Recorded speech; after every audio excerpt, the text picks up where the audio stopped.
reflejen, oh Dios, tu amor.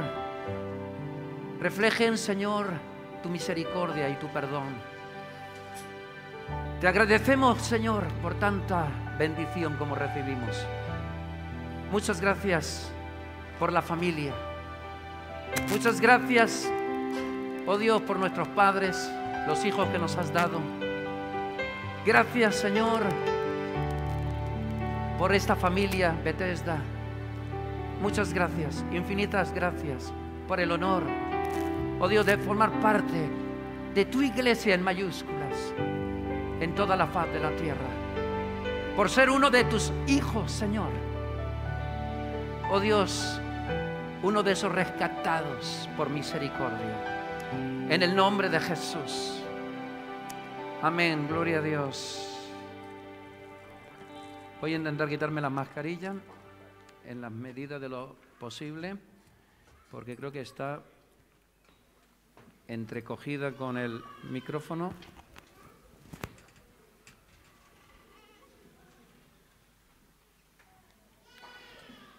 La semana pasada hubo gente que os agradezco vuestra diplomacia, sois muy buenos conmigo. Y hubieron varios que me dijeron, Benja, algo así, para no ser literal. Hoy, qué bien predicaste. Se te entendió todo. Y yo entonces dije, eso es que la semana anterior, pensé yo en mis adentros, no se entendió nada, ni jota.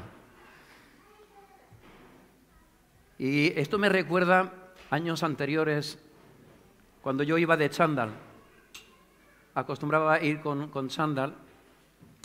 Yo, si os soy sincero, dormiría hasta con chándal. Me resulta muy cómodo, el traje me resulta muy, aunque este es muy cómodo, pero tengo que estar pendiente si la corbata está en el medio, si se me ladeó, si se ve bien, si tengo que bajarme el jersey, si tengo arrugas en la camisa. Esto es un jaleo, si los cordones del zapato se desataron, si lucen bien ahí frente a las cámaras. El caso es que también con la misma diplomacia hace muchos años, Benja, está guapo, está bien, pero un trajetito te quedaría genial. Creo que el primer paso que di fue comprarme una americana. Y una mujer se me acercó y me dijo, qué bien te sienta pero con unos pantaloncitos de pinza. Y yo pensaba, pero si yo las únicas pinzas que conozco son las de tender la ropa. Hay otros que cuando he venido con muchos colores, dicen, Benja, qué bien te quedan los colores. Y hay otros que me dicen cuando he ido de negro riguroso, y yo cuando digo que voy de negro hasta lo que no se ve. Espero que el corazón no. Benja, qué elegante te queda. Si yo no tuviera una buena autoestima, si yo no me sintiera elogiado por Dios, amado incondicionalmente por Dios, yo creo que el final de todo pastor es la neurosis, es acabar en un psiquiátrico. Intentar contentar a todos es muy complicado, yo diría que imposible. Así que hoy me he vestido como Mariluz me dijo, sin más. Hay veces que a ella se le olvida de prepararme los calcetines y me pongo unos calcetines fosforitos. Y cuando llego a la iglesia no necesito que Mariluz me diga nada. Me mira los pies como diciendo, ya la has vuelto a liar. Bueno, vamos a dejar estas cuestiones. Yo voy a intentar sentirme cómodo y le pido a Dios que me absorba la energía como hizo la semana pasada, porque no era una cuestión de que yo dije, hoy voy a hablar tranquilo. Yo, para terminar con las anécdotas, estaba en una iglesia una vez y yo prediqué efusivo, con pasión, como a mí me gusta predicar, sinceramente. Y cuando me bajé del púlpito, también de una forma muy cortés y muy delicada, el pastor de la iglesia dijo: hermoso mensaje, pero no puedo entender cómo el pastor Benjamín habla tan tranquilo. Yo salto y grito y gloria a Dios y doy puñetazos y me emociono. Y yo dije, está claro que es imposible agradar a todo el mundo. Hoy quiero hablar tranquilo y lo voy a intentar. Así que si no acabo el mensaje, la culpa será de los que os gusta que hable reposadamente. Hoy veremos un solo texto bíblico, Proverbios capítulo 31. Os recuerdo que este libro fue escrito por el rey Salomón y tiene 31 capítulos. ¿Y qué nos dice eso? Pues que bastantes meses del año contienen 31 días, es decir, que te puedes leer un capítulo por día. Bueno, es una simple idea que no va más allá. En esta mañana, porque así es donde me quedé la semana pasada, la pregunta que tengo que tratar de contestar es: ¿realmente el ser humano ha cambiado tanto a lo largo de su historia como para necesitar otros modelos familiares? Pues la respuesta es no, y digo contundentemente no. Y me gustaría hacer mención de un estudio sociológico que hizo un sociólogo de gran renombre y que nos muestra cómo muchas veces hemos sido un poco engañados, o quizás, para no ser tan drástico, podríamos decir mal informados o desviados de la verdad por falta de información. Así que este hombre indicaba que a mediados del siglo XIX, con Charles Darwin, Carl Roger, Sigmund Freud, Nietzsche, este filósofo, pues digamos que influenciaron casi todas las ramas de la ciencia. Y este hombre que estaba diciendo resaltó que a mediados de este siglo, la Ilustración, el humanismo, con todo esto, se hicieron tres postulados. Uno de ellos se llama derecho maternal, el derecho maternal. Pues bien, el derecho maternal fija el parentesco jurídico por vía materna y acaban sus modelos familiares en matriarcados, a veces, otras en patriarcados o incluso en el amor libre. ¿Alguien se acuerda de los hippies? Los vejestorios como los que pasáis los 60 años, quizás vivisteis de cerca. Yo también soy vejestorio. A mis hijas les digo, a mí ya se me está pasando el arroz. Pero no cualquier arroz. O sea, se me está pasando de verdad. El próximo paso es acabar como nuestro pastor Tuni. Lo digo ahora que está pobrecito enfermo, tenemos que orar por él. Y el siguiente paso es la cajita de madera. ¡Hala, hala! ¿Por qué hala? Escucha, pruébala, te va a gustar. Es cómoda, pero de todas formas en ese momento ya te importará poco esa comodidad. Bueno, vamos a volver al tema. La segunda, el segundo postulado lo hizo un tal Morgan y sus prejuicios evolucionistas que tenía le llevaron a desarrollar lo que él llamó la evolución familiar. ¿Os dais cuenta que algunas cosas no son tan modernas? Y en este desarrollo, en este esquema, iba desde la promiscuidad, es decir, sexo libre, pasando por la consanguineidad, es decir, relaciones sexuales entre gente de la misma familia, entre padres e hijos, entre hermanos, entre hijos y padres, hasta el matriarcado de grupo, el patriarcado poligámico y acabando de una forma definitiva con la familia heterosexual, monógama y permanente, que estuvimos hablando la semana pasada. Y el tercer postulado se llama Ley de Contractación Familiar y que es bastante más complicado y que os lo dejo para que lo busquéis por internet. El señor por el que buscar es Durkheim. Pues bien, quiero que sepáis que muy pocos años más tarde de estos postulados,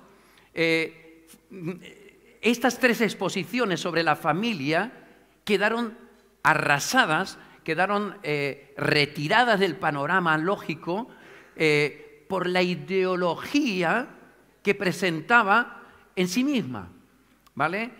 Era la época científica por excelencia, pero no se dieron cuenta los sociólogos que no encajaba con lo que se había visto, con el patrón que se había conocido a través de las civilizaciones más remotas.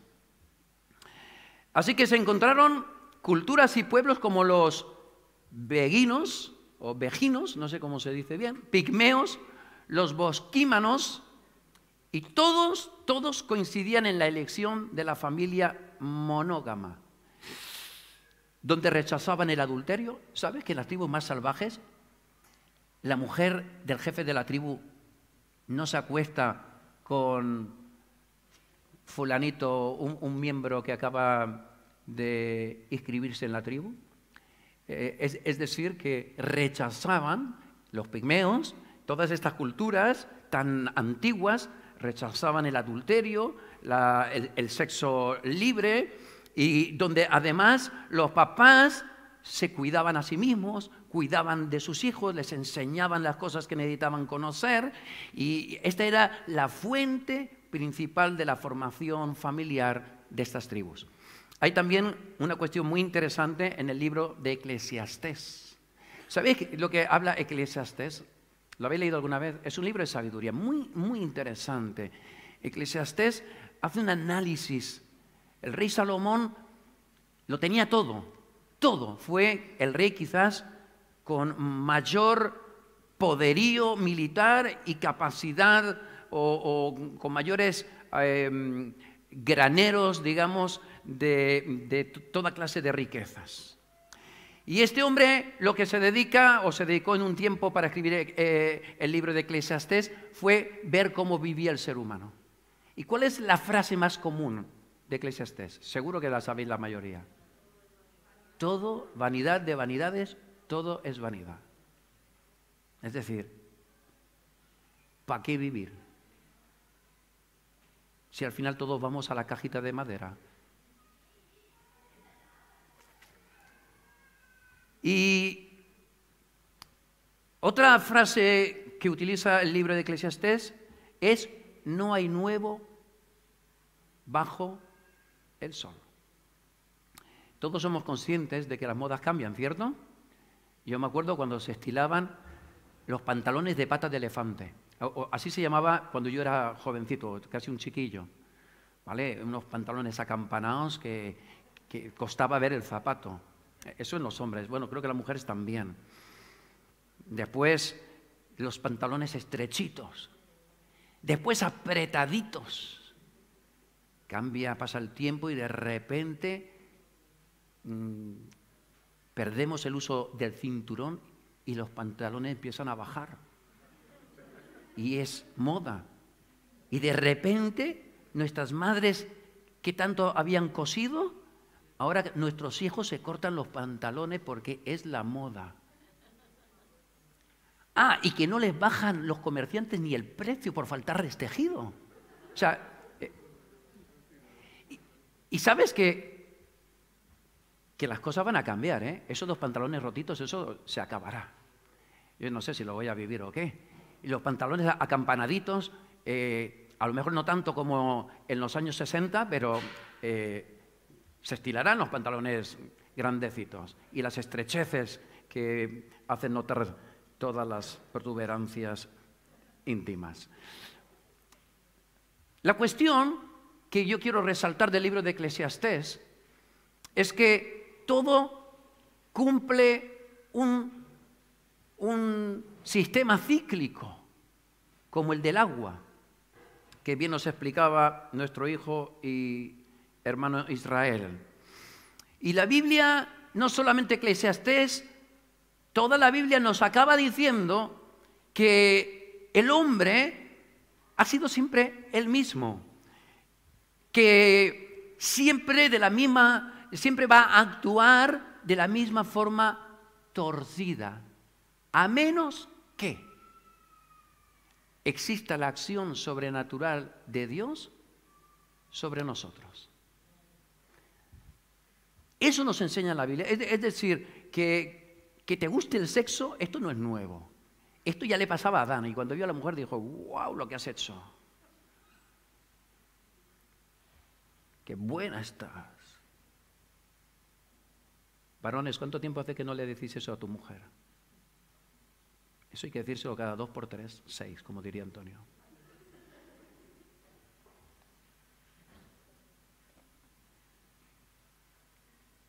En realidad, muchas de las conductas degenerativas que el ser humano muestra a día de hoy no son nuevas, y me estoy refiriendo obviamente sobre todo a conductas sexuales.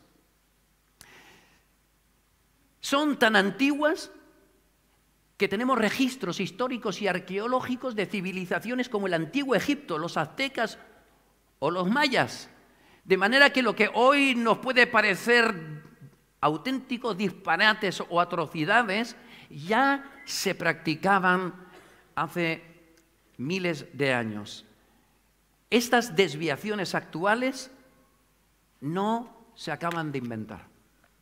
Por lo tanto, saco una conclusión, una primera conclusión, y es que no se trata de adaptar un nuevo tipo de familia para una nueva sociedad, sino que debemos de darnos cuenta que se trata de que el ser humano es el único, y permitirme la expresión, los creyentes sabemos que los seres humanos no somos animales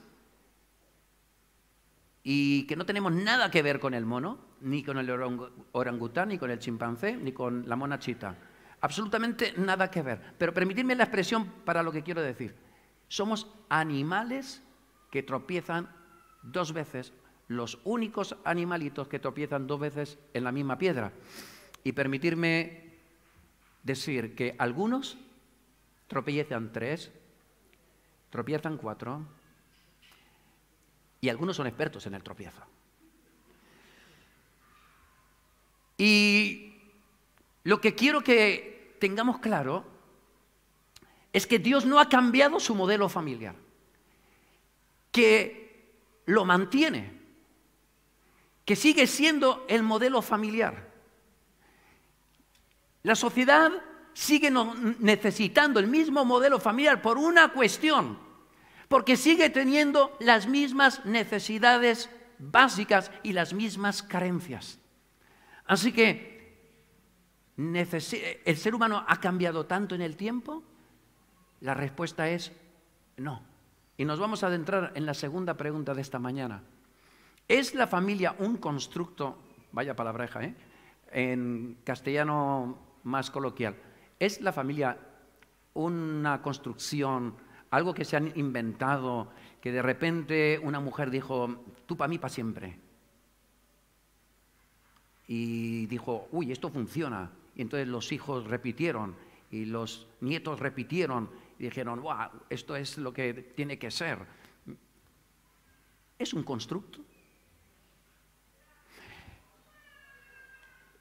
Para responder a esto, como creo que conviene, tenemos muchos argumentos bíblicos y científicos, pero en esta mañana voy a usar un solo argumento, y voy a recurrir a la etimología de la palabra mamá.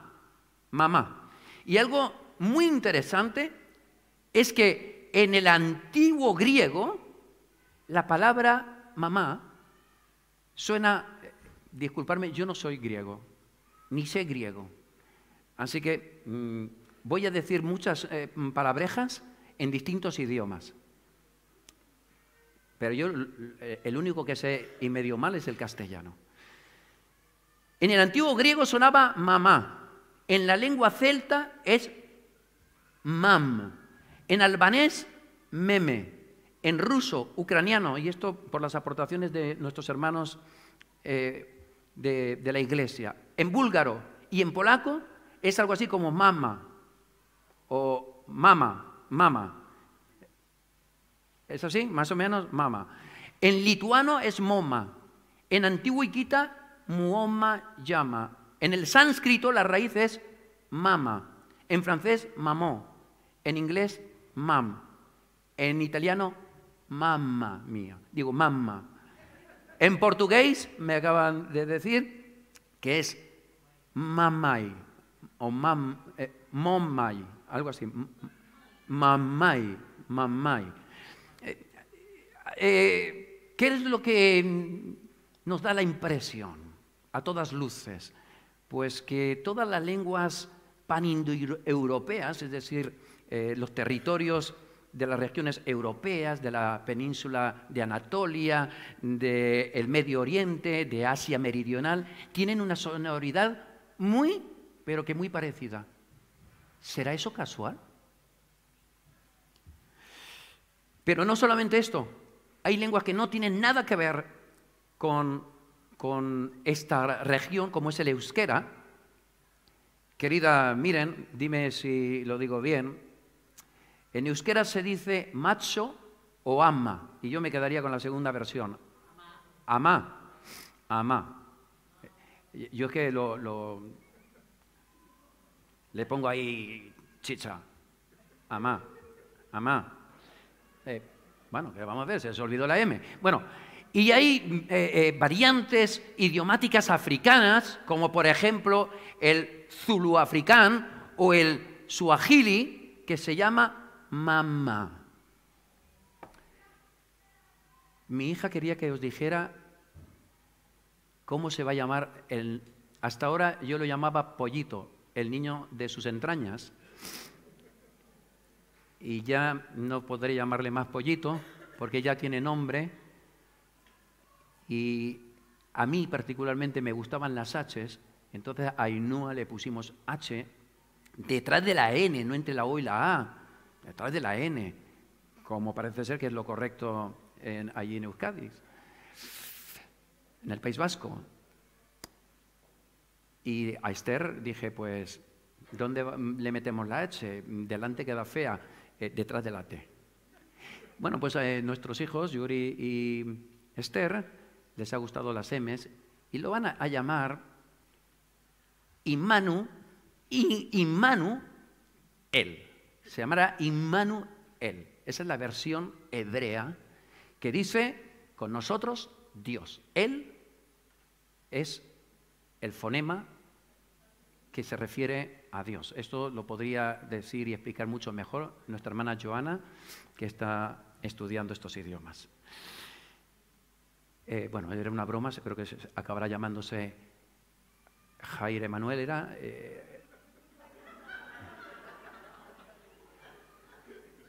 Geray Emanuel.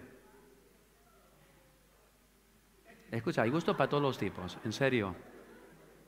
Yo hoy tuve que, por enésima vez, preguntarle al hijo de Rosa, vuélveme a decir tu nombre. Y ahora que no está, aprovecho. Ya no me acuerdo.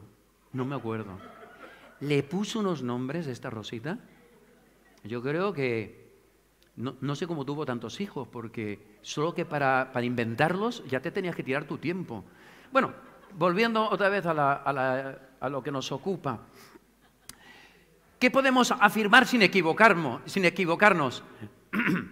Pues que el constructo mamá es lo que podríamos entender como la unión o el vínculo entre lo que es amamantar y alumbrar. Es esa mezcla perfecta. Y de ahí surge el vocablo mamá. No es un conducto cultural, ni regional, ni siquiera continental, sino que es, escúchalo bien, universal. Y esto tiene dos explicaciones básicas. Está los que son o los que creen en la poligenética, que dice que esto es debido a que los bebés en todo el mundo les es más fácil usar ese tipo de fonemas. Es decir, que algo tenemos en la boquita que nos es fácil decir mam, mamá, papá, porque con la palabra papá pasa 3/4 de lo mismo si buscas en distintos idiomas.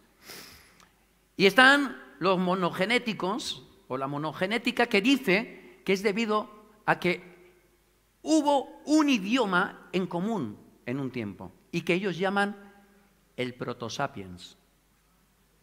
Pero que los cristianos le hemos cambiado el nombre. Bueno, yo propongo, luego haremos una asamblea especial para decidirnos por uno o por otro, pero yo lo llamaría Prebabel, el idioma Prebabel. Y lo interesante de las dos teorías es que al final los dos defienden el asombroso parecido en la forma de llamar a sus progenitores, es decir, papá y mamá. Es decir, que en todas las culturas del mundo, estoy yendo rápido, por favor, que alguien me haga así si yo me envalentono. Señor, quítame la energía. María Campo, ¿me estás entendiendo hoy? Pues entonces que hablo muy rápido. Porque ella y mis hijas son especialistas en hablar rápido.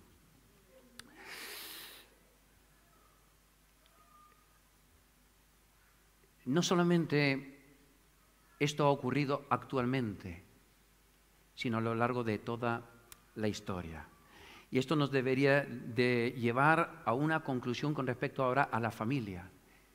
La familia le pasa lo mismo que a las palabras papá y mamá. No son un constructo, porque trascienden lo cultural y trasciende al tiempo. Así que el concepto de familia y su modelo es exactamente algo que está en lo profundo, yo no sé si llamarlo de nuestra alma o de la información genética.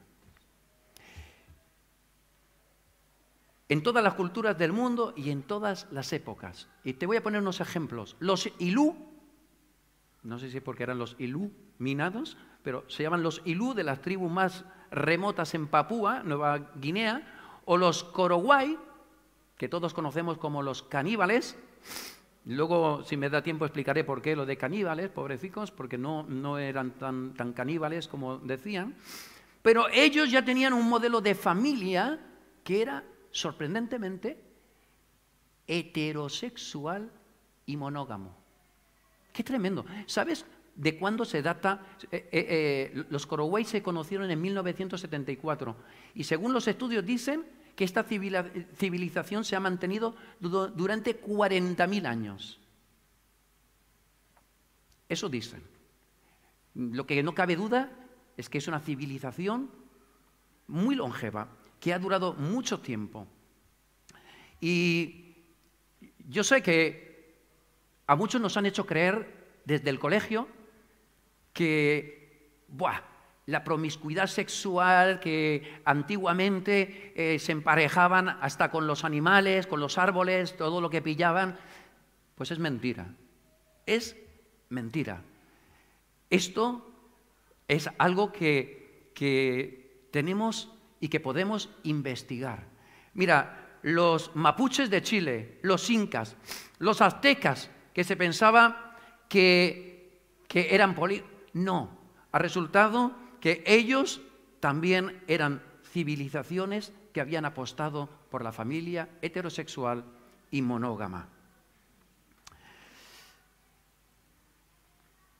A diferencia de lo que algunos sociólogos actuales escogen, civilizaciones, culturas, que sí que eran polígamas, pero que podemos ver una peculiaridad, y es que su permanencia en el mundo de los mortales fue muy efímera, fue mucho más corta. Con lo cual, yo creo que ese simple dato ya nos hace ver que esto no puede ser, precisamente estas pocas tribus, no pueden ser un modelo para nosotros, no pueden convertirse en una fuente en la que podamos validarnos o de la que convenga seguir el ejemplo, sino más bien aquellas que se han mantenido a lo largo del tiempo. Así que no es un contrato. Entonces, ¿qué hacemos con una sociedad que está cambiando permanentemente? Pues bien, lo que debemos de hacer no es cambiar el modelo familiar, sino la manifestación conductual del modelo bíblico. ¿Qué significa la manifestación conductual? Pues lo vamos a ver con la mujer de Proverbios. Pero adelanto que lo que debemos adaptar es el modo en que manifestamos las conductas que hacemos, que tenemos con nuestros hijos. Es decir, ¿es el mismo el papá de hace 1000 años que el papá de hoy? ¿Es lo mismo la mamá de hace 2000 años del siglo I que la mamá actual? ¿La mujer y el hombre somos los mismos? No lo somos, esa es la respuesta que todos supongo que tenéis claro. Entonces me gustaría leer una cosa, Proverbios capítulo 31, versículo 10. Empieza muy mal para las mujeres, pero después se arregla. Mujer virtuosa, ¿quién la hallará? Chunga pregunta. Muy sexista, muy machista. Pero yo te voy a decir una cosa. Ya te digo yo, como dice Margarita, que yo la encontré. Yo la tengo, yo tengo esa mujer. El pastor Tuni tiene esa mujer virtuosa. El pastor Alex Kermel tiene esa mujer virtuosa. José Miguel la tiene, Lucio la tiene, Juan Antonio la tiene, Ali la tiene, incluso Tony la tiene.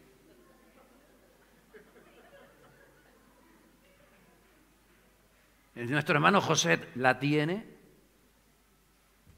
nuestro hermano Andrés la tiene y algunos la tendréis. Y sigue diciendo, porque su estima sobrepasa largamente la de las piedras preciosas. Tela, cuidadito, que la mujer es una joya, es la joya de la corona, de la creación.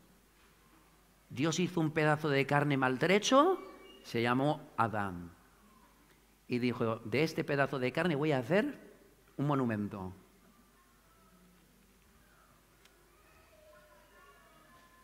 Por fin, Adán tenía a alguien de su especie con quien compartir la vida. No tuvo un apéndice doméstico, alguien con quien compartir la vida. Y sigue diciendo, el corazón de su marido está en ella confiado y no carecerá de ganancias. Le da a ella bien y no mal. Todos los días de su vida le da bien y no mal. Busca lana y lino y con voluntad trabaja con sus manos. Es como nave de mercader. Trae su pan de lejos. Se levanta aún de noche y da comida a su familia. Queridos hermanos y hermanas, queridas hermanas, ¿esta eres tú? Y yo te voy a preguntar una cosa. Esta no, gracias por no responder. Debe ser una autoevaluación.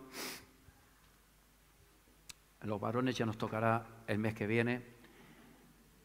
Pero quiero pararme en una cuestión. La mujer del siglo I, cuando leía este capítulo, ¿qué hacía? Carla, ¿qué te imaginas que hacía una mujer del siglo I? Dime algo tenía que hacer, o estaba sentada mientras el marido labraba y guardaba el huerto. Estaba rascándose la oreja, estaba mirando Telecinco. ¿Qué hacía Marilyn? ¿Qué hacía la mujer del siglo I? Algo que te imaginabas que hacía. Suéltalo, aunque te equivoques, no pasa nada. María del Campo, sabía que tú, sin que... dinos, quítate la... bájate un momento, por favor, un segundo solamente para que yo te entienda. ¿Se levantaba de noche? No sé, no lo sé. Yo qué sé. No, es que yo tampoco viví en el siglo I. Pero cosas que son típicas de mujer. ¿Qué? Ahora sí que no entiendo nada, porque escucho 15... Marilene...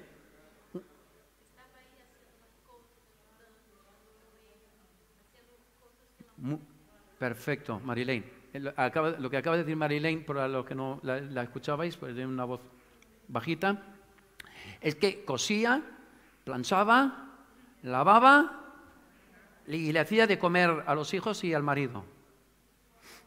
¿Estamos de acuerdo con eso? Pues es mentira, no planchaba. Carmelo, ¿algo más que aportar a lo que hacía la mujer?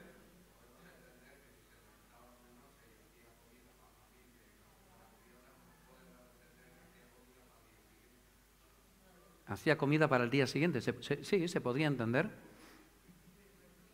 O tenía insomnio y miraba las estrellas. Vete a saber, ¿no?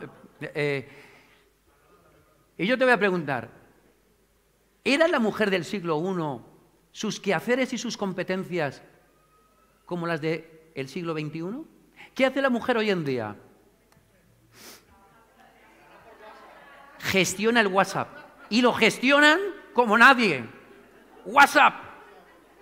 Saben cómo se bloquea uno, saben cómo anclar un grupo, saben silenciarlo, gestionan WhatsApp, gestionan Instagram, gestionan TikTok, gestionan, conducen y todo. Trabajan fuera de casa, sí, señor. ¿Qué más? Y dentro de casa, más. Y cuidan de los hijos. Y cuidan de los nietos.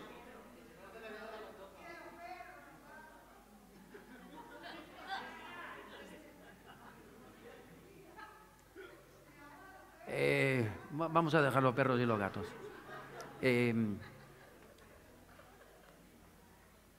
Si ya cuidas de los perros y los gatos, ya, escucha, ríete de la mujer de Proverbios. Vamos a ver. La mujer de hoy en día hace muchísimas cosas. Pero ¿qué nos está enseñando realmente la Biblia en el capítulo 31 de Proverbios? Nos está enseñando principios. Esos principios sí son adaptables. La madre de hoy, la mujer de hoy, ¿tiene que ser responsable? ¿Tiene que ser trabajadora? ¿Tiene que ser una mujer veraz? ¿Confiable para su marido el primero? Sí. Es decir, que los principios son inamovibles. Entonces lo que tenemos que hacer es modificar la manifestación del rol de mujer, del rol de varón. Así que la Biblia, una de sus virtudes es que es inmutable, que lo que transmite es mucho más que una enseñanza, sino enseña un principio que es válido en todas las épocas, en todas las naciones, en todas las tribus y en todas las culturas.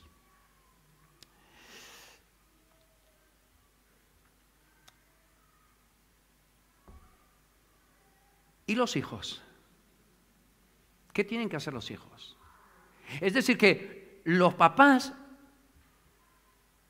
lo que tienen que hacer es mostrar la mejor versión como papá y como mamá. Y yo estaba explicando esta mañana cuando nació Esther, que nació en un mes de clima frío, no malo, sino de clima frío.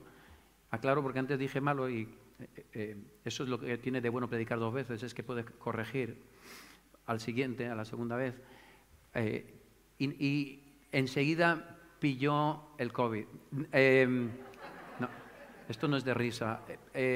Bronquiolitis. Durante 2 años nos tuvo en jaque. Y yo me acuerdo que yo cuando fui papá dije, ¿dónde se aprende a ser papá? Y de repente vi un pedazo de carne en una cunita y todas las hermanas de Mariluz queriéndose quedar esa noche. Y dije, no, el marido soy yo. Y el padre de esta bolita llena de pelos es mía, es mi hija. Y entonces me cogí un manual de instrucciones que venían con el pañal, con el primer pañal. Abrí y decía, despliegue usted el pañal en forma vertical. Verá que hay unas lengüetitas arriba. Esas lengüetitas van detrás, la parte del culete, lo que generalmente llamamos culo. Y usted tapa sus genitales y raca y raca. ¿Habéis visto esos pañales? Bueno, yo os diré dónde se venden.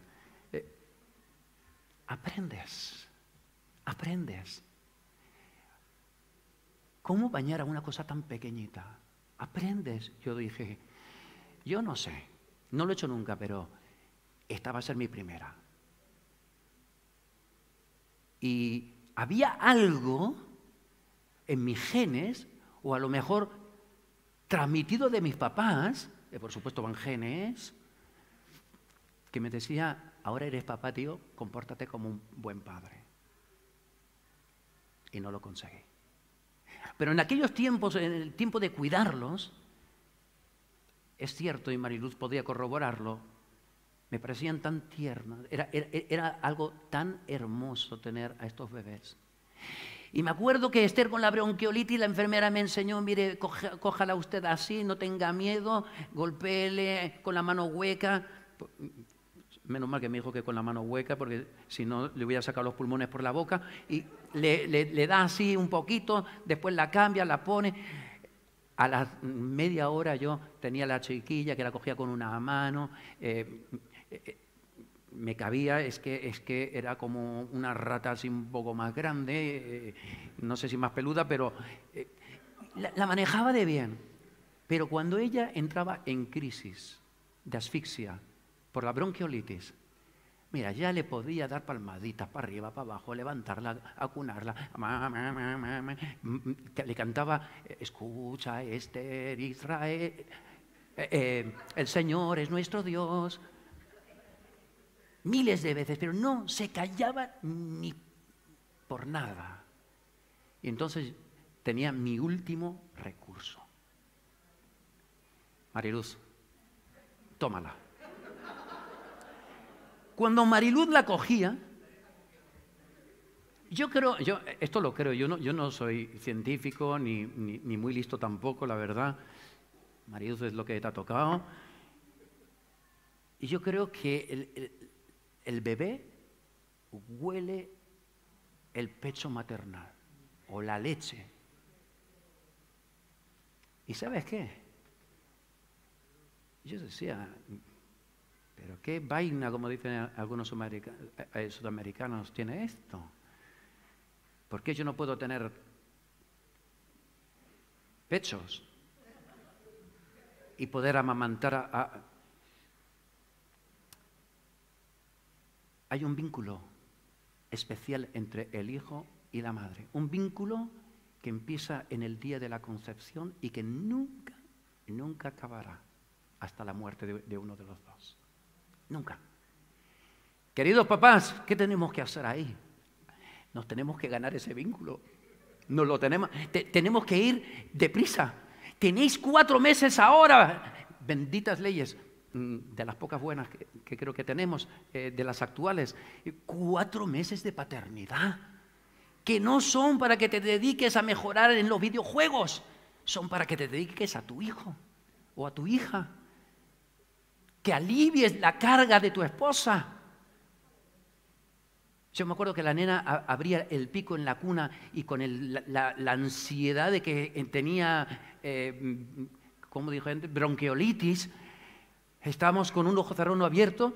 Escucha, y como no le podía dar la teta, hacía así. Mariluz ya dormía sin sujetador y hacía así, pumba en la teta, en el pecho. Directo, raca. ¿Ya ha acabado, cariño? Cuna. Entendí que yo iba en sprint, tenía que ir en sprint. Y sigo intentando ir en sprint con mis hijos.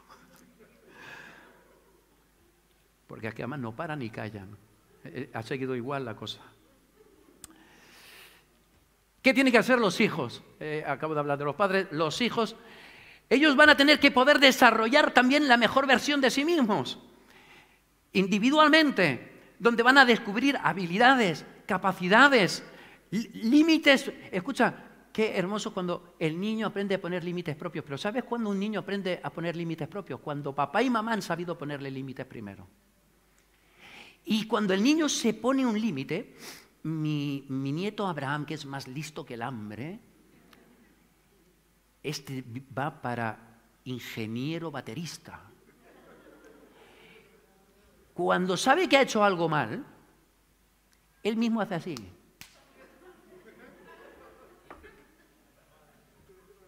Es listo. Dice, ya, no me pegues que ya me pego yo. Se está empezando a poner límites.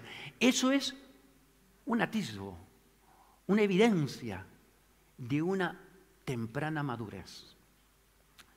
Va a tener además que aprender a respetar los límites ajenos. Va a tener que aprender cómo socializar, cómo relacionarse con otros. Y va a tener que conocer las reglas de la convivencia, en casa, fuera, en el cole y en el mercadillo, en todo tiempo. Pues bien, todas estas cosas forman parte de las funciones de enseñar que están en el marco de la familia. Y recalco, enseñar incluyo educar. Y yo sé que esto va a tener muy mala prensa por las redes. Enseñar y educar no es función de un colegio ni de un instituto. Es función de la familia. En el colegio te tienen que formar o adiestrar para un día ejercer una profesión, pero en casa me están enseñando y educando.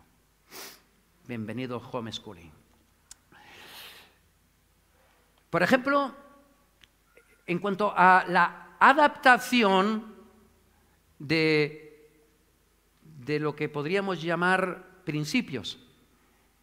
Cuando llamamos hoy en día respeto, cuando vamos a enseñarle respeto a un niño, no estamos en el marco en que nos enseñaban respeto cuando hace 20, 30, 40 años.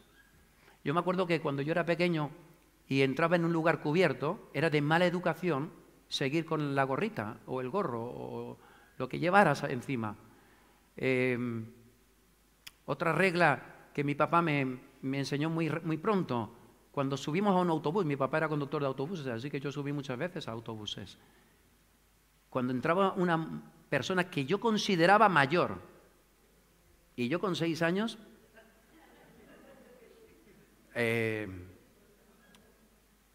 Rosita parecía prehistórica. Últimamente, Rosa, perdona la confianza, pero la tengo tomada contigo. Y eso que creo que eres más joven que yo. Las cosas que tiene la vida, pero sin duda alguna me levantaba. Porque si no, la mano de mi padre, yo no sé cómo hacía, pero era como Gadget. No sé si habéis visto los dibujos animados de Gadget. Escucha, se le alargaba el brazo de una forma y me alcanzaba. Y yo era el niño mimado, el pequeño de 4. Cuando hoy en día estamos hablando de respeto, estamos hablando de respetar a la gente por las redes sociales. ¿Cómo no agredir verbalmente? ¿Cómo no tienes que hacer bullying en el TikTok, cómo comportarte, qué puedes subir y qué no puedes colgar en el Instagram. Hace 20 años, si nos hablan de esto, nos volvemos locos. No sabíamos lo que era. Así que este mismo principio del respeto, en el marco de la convivencia, tiene unas manifestaciones distintas. Hoy, cuando hablaremos de respeto, hablaremos de respeto, pero aplicado a la situación social. Pero en el fondo el respeto es el mismo. El respeto está aquí dentro. Nos lo han debido de inculcar o debemos de autoinculcárnoslo. Si no, la palabra de Dios nos inculca continuamente principios de respeto. Y con esto he terminado esta segunda pregunta y paso a la última pregunta. ¿De dónde sacamos los parámetros educativos y morales para un correcto desarrollo de cada uno de los miembros de la familia? ¿De dónde los sacamos? Algunos están pensando Google, que dicen algo, Google. Y hay más, pero yo el único que conozco, el único buscador, Google. Pues te quiero decir una cosa, y es que si yo tuviera que elegir, solo me fiaría de un libro que contuviera, en primer lugar, que fuera en sí atemporal. Atemporal significa que ha funcionado a lo largo de todos los tiempos y de todas las eras. Me fiaría de un libro que tuviera principios atemporales también. Por lo mismo, porque son principios que valieron a nuestros abuelos, a nuestros tatarabuelos y valdrán cuando tú seas un abuelo. Algunos ya lo somos. Y me fiaría de un libro que haya sido diseñado por una mente que es atemporal, pero que además es perfecta. El único libro que podemos encontrar que contenga todos estos atributos. Atributos de disponer de una mente infinita, de poder ver a un Dios que a veces manifiesta algunos de sus atributos, como dije el domingo pasado, en forma de papá, y otras veces el mismo Dios muestra algunos atributos vinculados con la maternidad, con la figura de mamá. ¿Hay enseñanza para los hijos? Bueno, del libro del que estoy hablando, como todos sabéis, es la Biblia. Un libro que, como estuvo también bien explicando nuestro hermano Israel, fue escrito durante 1600 años por algo más de 40 autores, entre 40 y 42 autores.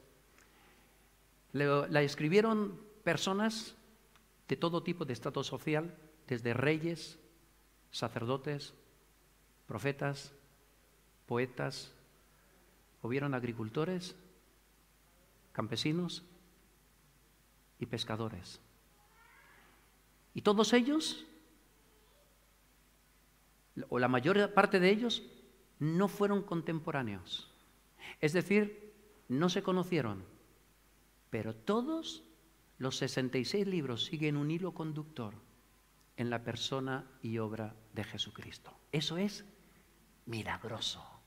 Que solo dos personas coincidieran en un mismo punto ya sería extraordinario.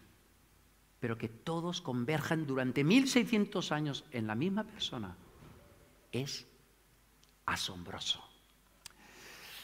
Como decía, para los niños no hay otro ejemplo más grande como hijo que el del mismo Jesús de Nazaret.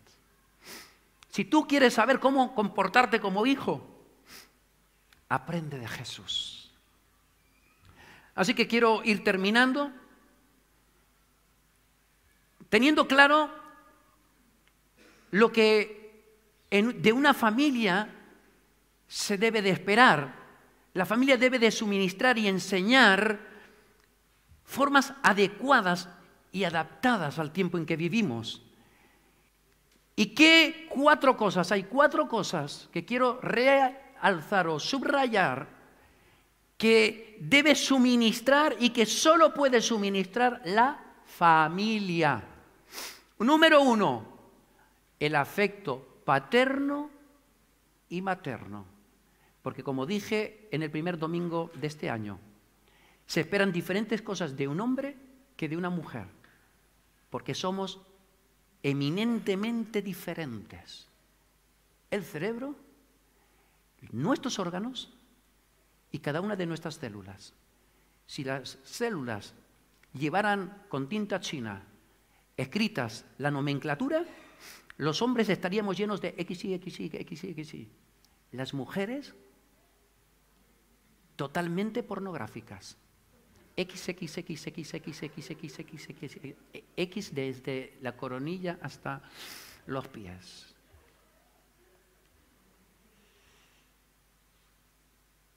Como dije la semana pasada, repito, si dentro de 500 años encontraran mi cadáver, o el cadáver de cualquiera, rápidamente un científico dictaminaría si el cadáver pertenece a un hombre o a una mujer, independientemente de si se sentía mujer, en mi caso, o si se sentía mariposa, libélula o simplemente una bichuelica. Lo que dirían los científicos, esto era un hombre, en mi caso.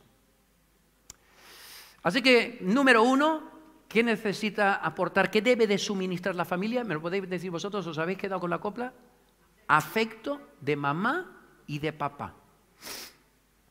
Número 2, cobertura de necesidades psicológicas. ¿Cuáles son las necesidades psicológicas? Si no habéis ido a cuarto de EBSE, yo lo cuento rápidamente, aunque también lo mencioné en la primera predicación del año. Es la necesidad de sentirse amado incondicionalmente. A eso llamamos en términos técnicos seguridad. Y número 2, todo ser humano necesita sentirse valioso, útil, es decir, que está para algo. También lo podríamos llamar aceptabilidad. El niño necesita sentirse amado y útil. Así que cuidado con lo que le dices a tu hijo. Tu hijo va a ser un monstruo, pero no de feo, de grande. Díselo. Llámalo como toca. Príncipe. Porque si tú y yo somos reyes y sacerdotes, ¿sabes lo que son nuestros hijos? Tienen que ser príncipes por narices. Número 2, ¿qué le tiene que aportar la familia? Cobertura para sus necesidades psicológicas. Número 3, cuidado y protección. Yo creo que toda madre, especialmente la madre, permitirme, no quiero ser discriminatorio, pero creo que hay un vínculo que nunca podremos alcanzar aunque vayamos a contrarreloj. Y estas dos cuestiones, cuidado y protección, escucha, ¿quién no da la vida por su hijo?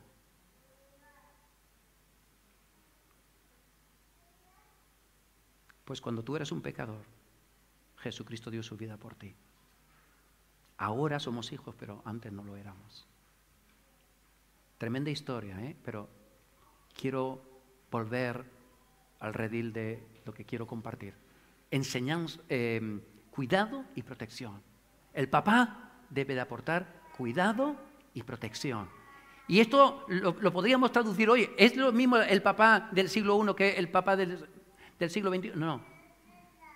Hoy te va a tocar ir al colegio y enterarte y preguntar y preocuparte por tu hijo. Si llaman a uno de los progenitores, cualquiera de los dos va a acudir. Son cosas que no se hacían hace 20 siglos atrás.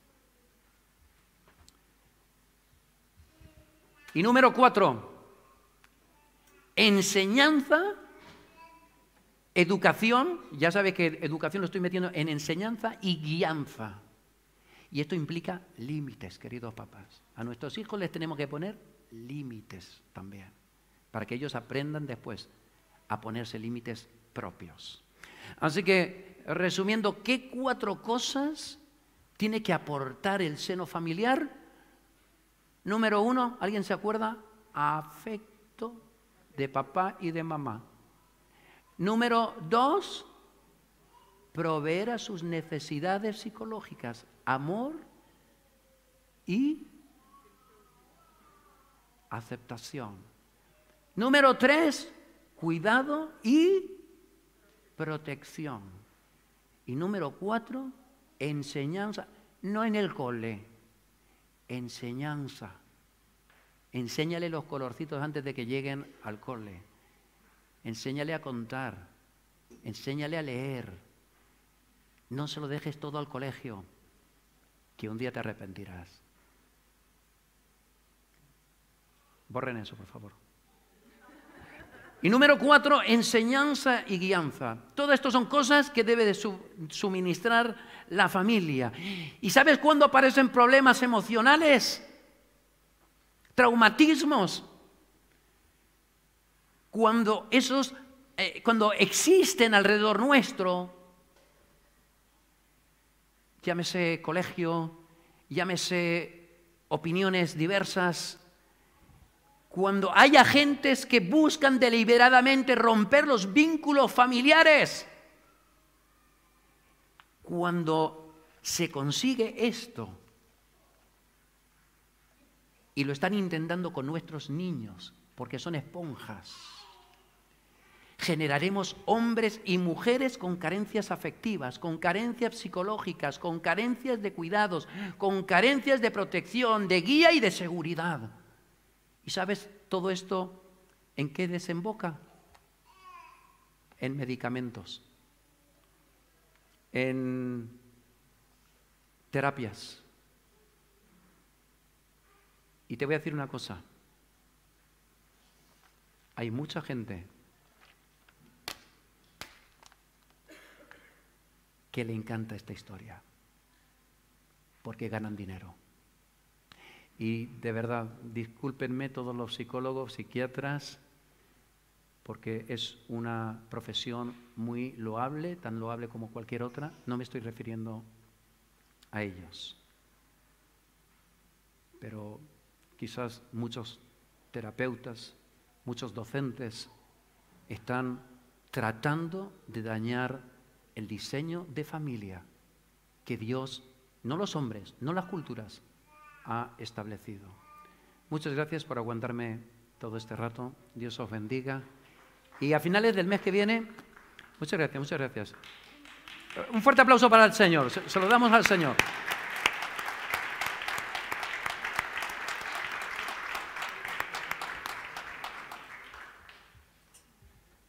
Iba a decir muchos días y buenas tardes y buenas noches, o como dice el Hyperion.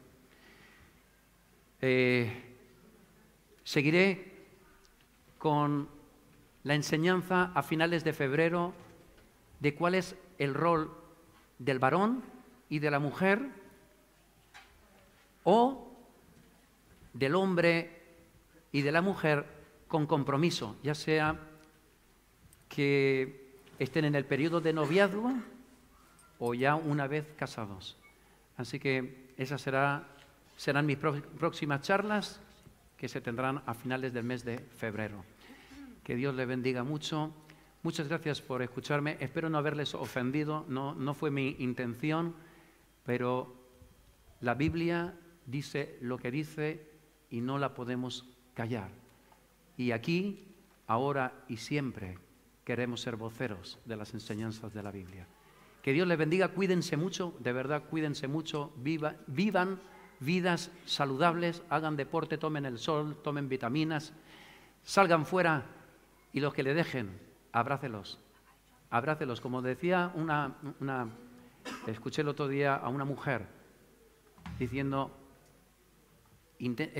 abrazo a la gente y los mantengo abrazados 8 segundos.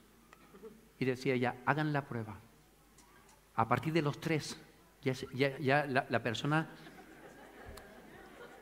sobre todo en estos tiempos, el que te lo permita, el familiar amoroso que abrázalo durante al menos 8 segundos. Entre nosotros, por favor, ni se os ocurra. Ni se os ocurra. Cuídense, como decía, y no se olviden que valen mucho para Dios. Pero tampoco se olviden que el miércoles a las 7 y el domingo que viene a las 11:30 estaremos aquí con ustedes.